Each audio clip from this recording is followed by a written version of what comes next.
Hello everyone, in this video I'm going to be writing this logarithmic expression in expanded form. So let's just jump right into it. So the first thing I notice with this natural log of the fourth root of AB over CD squared problem is that I have the log of a quotient.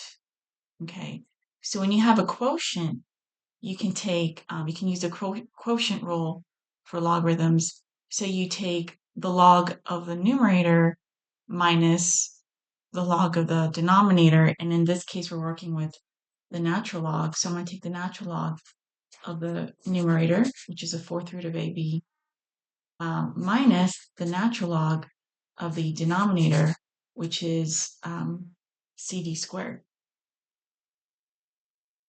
Okay, then I'm just going to rewrite this fourth root as a rational exponent, right?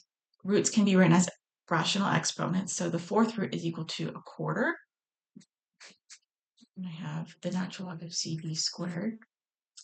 And then that fourth root, what I see there, we can use the power rule for logarithms, where you write all powers can be written as can be written in front of the logarithm, and so they become um, the power times the logarithm. Okay, so powers can be written in front of um, the logs as coefficients, and it becomes they become products, right? It's the 1/4 times the natural log of AB, so the power times the logarithm. Then I see that I have the natural log of some products, and when you have that, so you're actually finding the sum of the natural log of all the different factors. So here we can write 1/4 times the natural log of A plus the natural log of B. And I'll write this as a parentheses, it doesn't matter. Right, so we have this factor of this factor A and this factor B.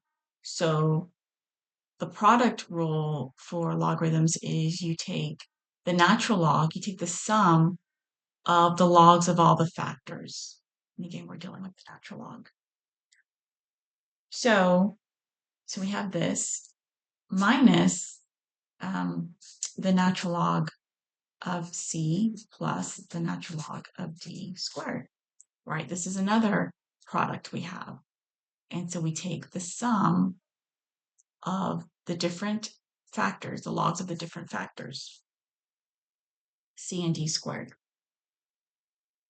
Okay, so then what I'm going to go ahead and do, we have this power up here, this exponent, and we can bring this down as well.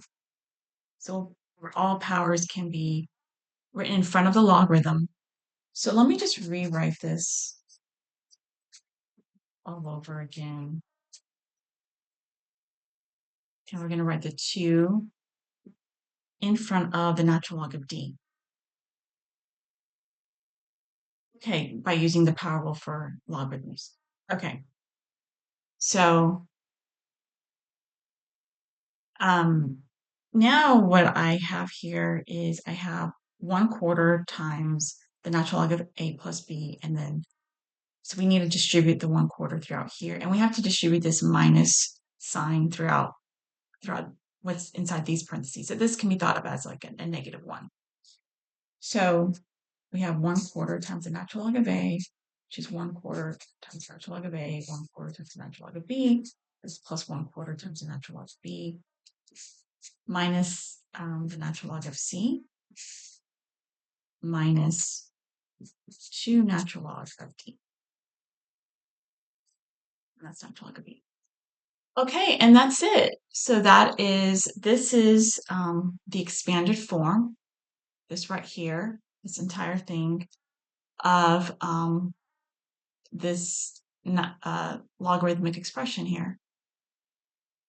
And that's it. That's how you go about writing these logarithms in expanded form. What I usually do is I look for any like exponents out here and I bring those in front, but we didn't have one. So then I look and see if there's a quotient, and I saw a quotient. So I use the quotient property for logs. So you take the difference of the natural log of the numerator and the natural log of the denominator. And then here I just rewrote this fourth root symbol. I know I can always write these as rational exponents, and I did. So the fourth root is equal to a quarter. And by the power property for logarithms, all exponents can be written in front of the log, so it becomes the product of what was the power and then the log. And then after that, I start looking for any products. So I have a product here and here. So when you have the product, when you take the log of a product, that's equal to the sum of the logs of all the different factors you have within that product. And same thing here. Have C and D squared.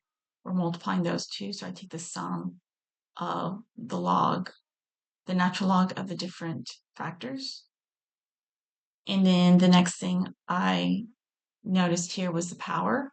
I went ahead and just took one step to rewrite the power, of course, in front of the natural log. And then the last but not least, I distributed the quarter throughout natural log of a plus b, and this minus sign throughout natural log of c plus 2 natural log of d. And this right here, this whole thing here, is what I ended up with. Okay, guys, I hope that helped.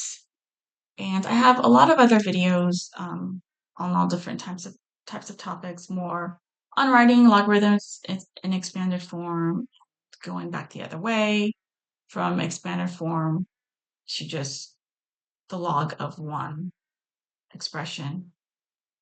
And that is it. Okay, guys, I will talk to y'all later, and I will see you on the next video. Thanks, guys. Bye.